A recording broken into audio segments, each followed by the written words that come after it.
கொட்டு மழையிலும் பக்தி பரவசம். பொன்னேரி பெரிய காவனம் எல்லையம்மன் கோவில் விமர்சையாக நடைபெற்ற தீமிதி திருவிழா.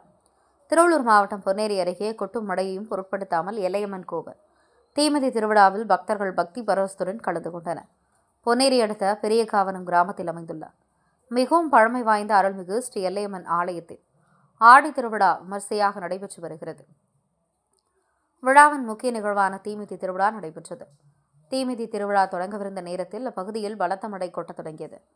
இருப்பினும் கொட்டு மழையையும் பொருட்படுத்தாமல் திரளான பக்தர்கள் பக்தி முழக்கங்களுடன் மழையில் நனைந்தபடியே தீகுண்டத்தில் இறங்கி தங்களது நேர்த்திக் கடனை செலுத்தினர். இதேபோல காட்டூரில் அமைந்துள்ள அருள்மிகு ஸ்ரீ எல்லையம்மன் பச்சையம்மன் கோவில் தீமிதி விழாவும் மிக சிறப்பாக நடைபெற்றது. இவ்விழாவில் 100க்கும் மேற்பட்ட பக்தர்கள் காப்பு கட்டி விரதமிருந்து தீமிதித்து அம்மனை வழிபாடு செய்தனர்.